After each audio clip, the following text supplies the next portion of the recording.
오늘은 민수기 1장 1절에서 19절을 통해 광야에서의 삶이라는 주제로 같이 이야기를 나눠보려고 합니다. 여러분 민수기 많이 읽어보셨나요? 민수기. 개인적으로는 사실 저는 성경 통독에서 가장 힘든 책 중에 하나입니다. 왜냐하면 이번에는 성경을 내가 꼭 일독해야지 라고 시작을 하면 창세기 잘 넘어옵니다. 출애굽기, 와 이런 이야기가 있어? 하고 그 다음 레위기에서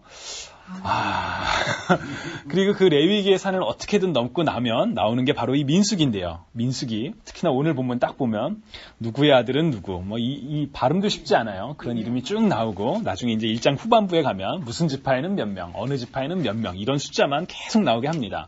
그래서 우리를 시험에 들게 하는 책이 바로 이 민수기죠.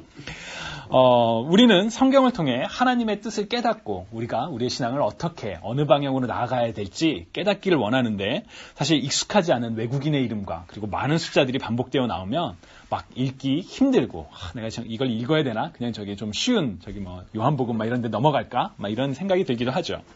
사실 민수기라는 그 이름 자체도 백성의 숫자를 세다라는 의미를 가지고 있고 영어로는 아예 넘버스라고 표현합니다. 숫자라고 이야기를 하죠.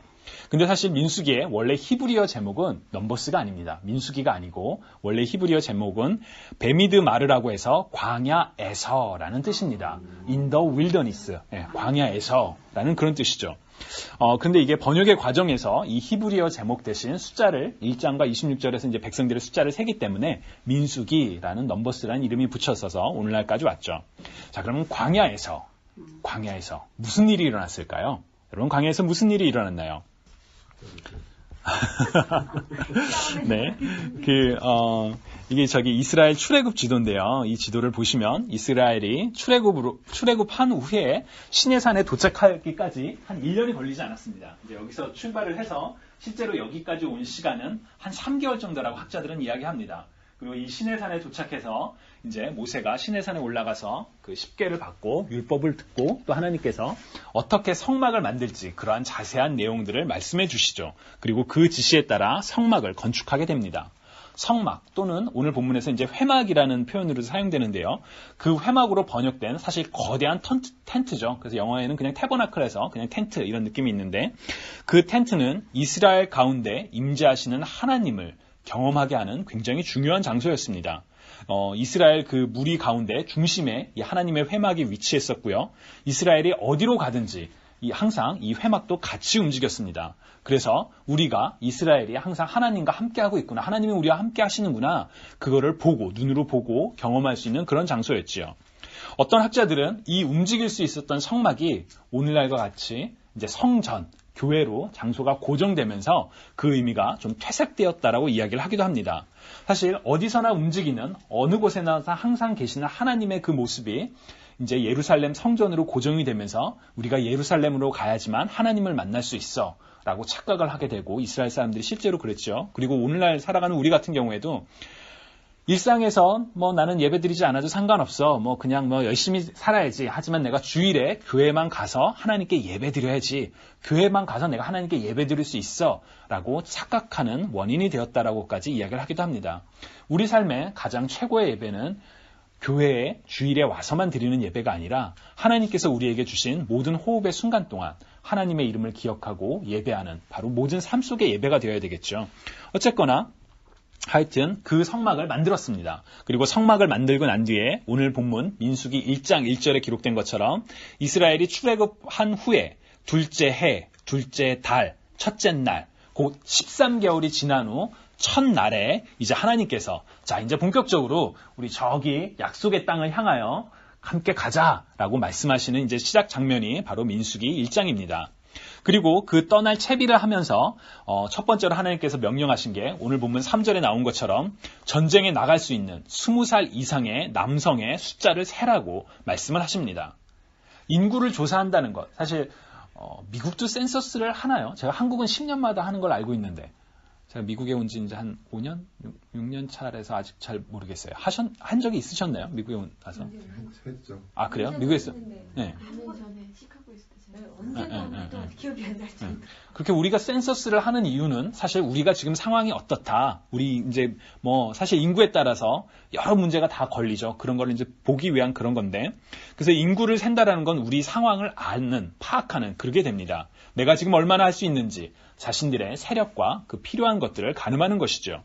그런데 역대상 21장을 보면 이스라엘 왕국의 두 번째 왕이었던 다윗이 인구를 조사할 때 하나님 앞에 범죄했다라고 얘기하는 장면이 나옵니다. 같은 인구를 세는 건데 왜 다윗의 때에는 그게 하나님 앞에서 범죄가 되고 민수기에서는 하나님께서 직접 세라고 말씀하셨을까요? 도대체 그 차이가 뭐였을까요? 제 생각에는 다윗은 굉장히 싸움에서 막 이기고 있었잖아요. 그래서 싸울 사람을 셌다는 거는 그만큼 자기의 그 파워를 과시하는 거 아니었을까요? 자신의 파워를 과시하기 위해서. 네. 얼마만큼 부강하게 되었는지. 사실은 그 싸움의 주체는 하나님이셨는데, 그쵸. 마치 자기의 그 군사력이 자기를 이기는 거죠. 그래서 혹시 하나님께서. 네, 맞습니다. 특히나 역대상 21장에 나온 다윗이 인구를 계수했던 것은 하나님의 뜻과는 전혀 상관없이 심지어 역대상 21장 1절을 보면 사탄이 일어나 이스라엘을 대적하고 다윗을 충동하여 이스라엘을 계수하게 했다라고 이야기를 합니다. 즉 악한 영에 의해서 일어난 일이라고 분명히 기록하고 있죠. 그리고 학자들은 우리 좀 전에 임 집사님께서 말씀해 주신 것처럼 다윗이 전쟁에 나갈 인구를 센 것은 자신의 힘을 파악하여 과시하는 것은 물론 하나님을 의지하지 않고 자신의 뜻대로 행하려고 했던 교만함에서 비롯된 일이라고 설명하곤 합니다. 그러나 오늘 민수기에 언급된 인구 개수는 다윗의 인구 개수와는 달리 하나님께서 직접 명하셔서 이루어진 일이죠. 그리고 여기서는 단순히 20살 이상의 남성이 몇 명이냐 그거를 파악하라 뿐만 아니라 그리고 이스라엘이 광야에서의 삶과 그리고 그 약속된 땅에서의 감당하게 될 전쟁에 대한 여러 준비도 같이 포함하고 있습니다.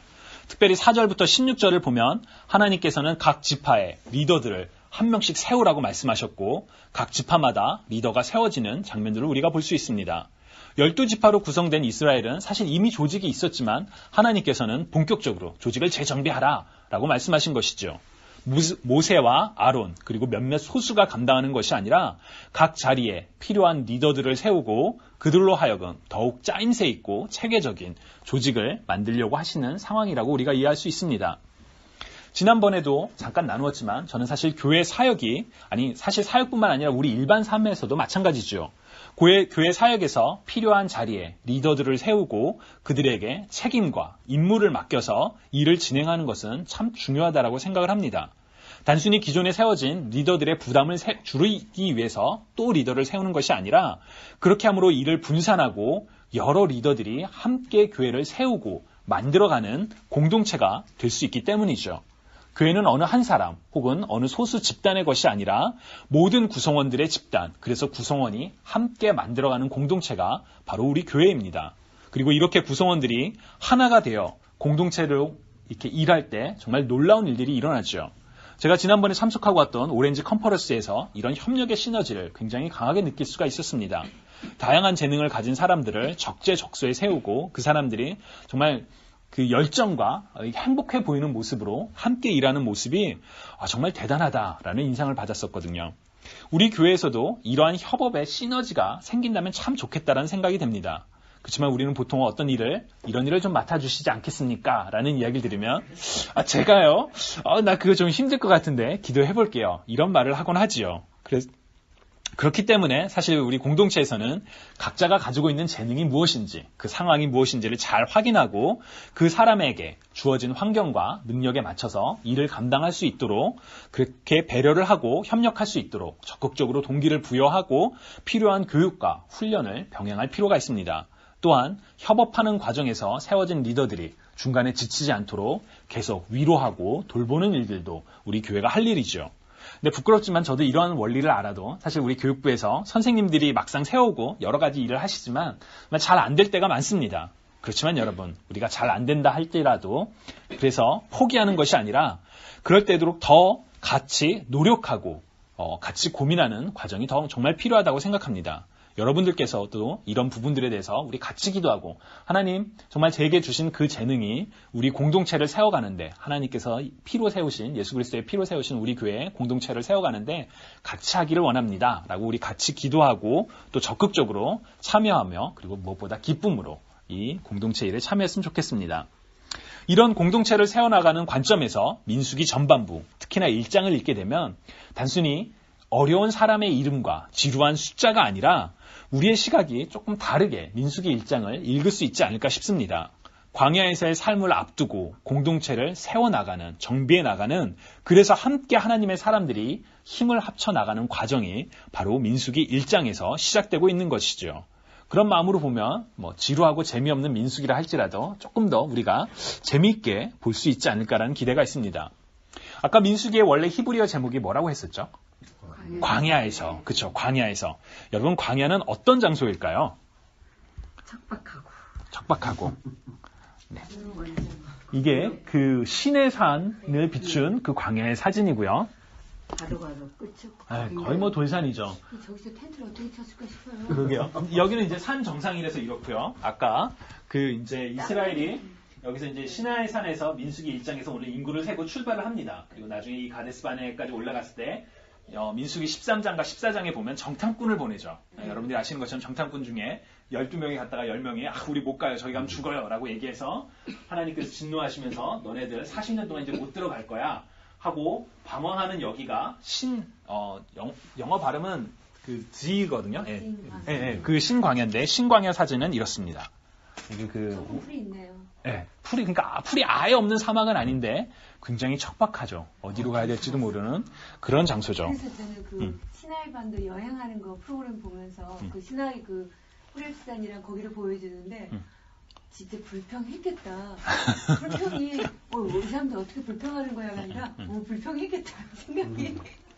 진짜 여기서 만나를 주신 거는 진짜 은혜인데 먹을 게 없었을 것 같아. 아무것도 없는데. 그렇죠. 사람이 살기 힘들고 굉장히 척박한 바로 그 광야.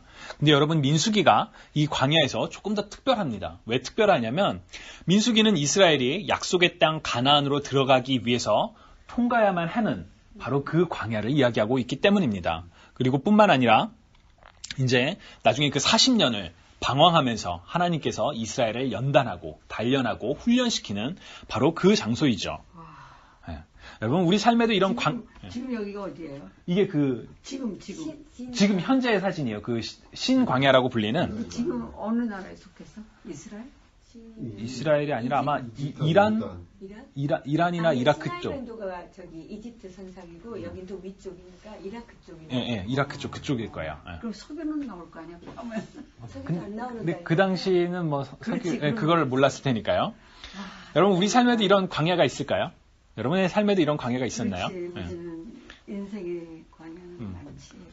저는 예전에 제가 그 40개월 군복무를 했는데 군복무를 떠날 때 그 군 생활이 제 인생의 광야가 될 거라고 생각을 했습니다. 그래서 광야 가운데 막 기도를 하고 갔었죠. 모든 것이 척박하고 제한된 삶. 그러나 내가 군대만 제대하고 돌아오면 진짜 정상으로 돌아갈 거야. 내 삶에 잠깐 지나가는 순간이 바로 그 광야야 라고 생각했었죠. 그리고 제가 유학을 나올 때도 저는 유학 생활이 광야의 삶이라고 생각을 했습니다. 가족으로부터 떨어져서 그렇지만 힘들고 척박한 그렇지만 이 잠깐의 유학 생활을 끝나고 나면 나는 한국으로 돌아가게 될 터이니까 잠깐 지나가는 점에서 가족을 떠나는 바로 그 광야의 생활을 하게 될 거야 라고 인식을 한 적이 있었죠. 그런데 지금 생각해보면 사실 내 삶의 어느 특정한 순간만이 광야가 아니라 바로 우리 인생 전체가 광야에서의 삶이 아닐까라는 생각이 듭니다. 왜냐하면 우리 그리스도인들에게 이 세상은 하늘나라라는 영원한 집을 앞두고 잠깐 거쳐가는 곳이지요. 천국에서 누리게 될 부활의 기쁨과 하나님의 영광이 충만한 삶에 비교하면 이 땅에서의 우리의 삶은 정말 광야와도 같은 것이니까요.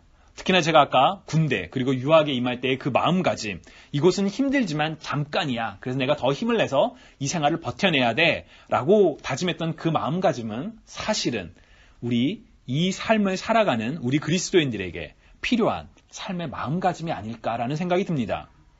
어떻게 그리스도인들이 세상 속에서 구분된 삶을 살 수 있을까요? 어떻게 그리스도인들이 세상 속에서 빛과 소금으로 정말 그리스도의 향기를 전하며 살 수 있을까요?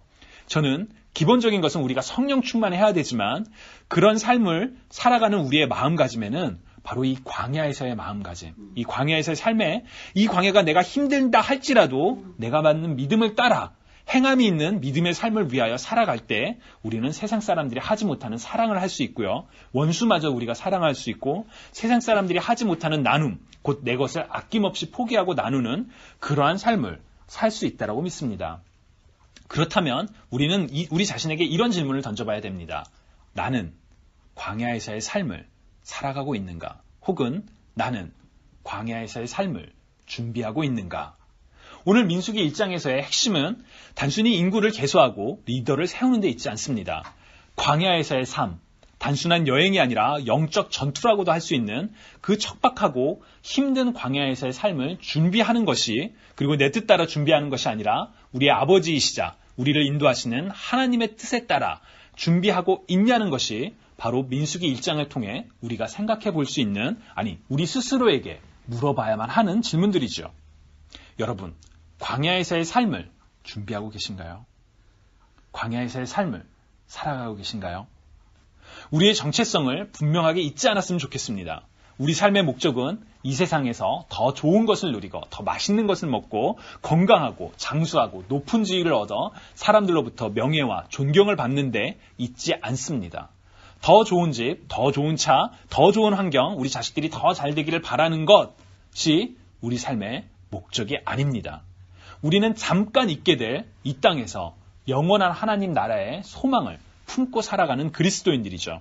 우리의 소망과 삶의 목적을 분명히 확인하시는 저와 여러분이 되시기를 주님의 이름으로 축원합니다.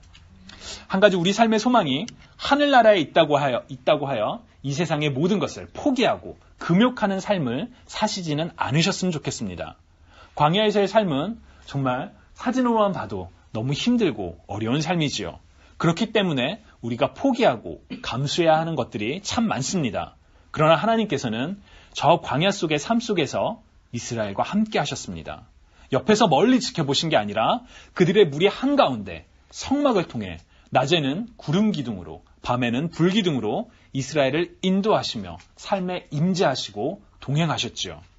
하나님의 임재와 동행 속에서 이스라엘은 넘치지는 않지만 삶의 족한 만나와 내추라기의 축복을 통해서 우리의 필요를 채우시는 하나님을 경험하기도 했었고요.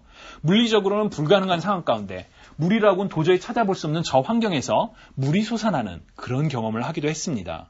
한 치 앞도 내다볼 수 없는, 어디로 가야 될지 모르는, 그 당시에는 아마 나침반도 없었을 거예요. 도대체 우리가 어디로 가야 될까? 이런 막막한 현실 속에서 하나님의 인도하심으로 말미암아 평안을 누렸지요. 우리가 살아가고 있는 광야는 바로 그러한 장소입니다. 잠깐 머물고 떠나야 할 곳이지만 현재의 모든 삶을 포기하고 버리는 것이 아니라 그 현재 속에서 함께 하시는 하나님의 임재와 동행과 은혜를 경험하는 저와 여러분이 되시기를 주님의 이름으로 간절히 축원합니다.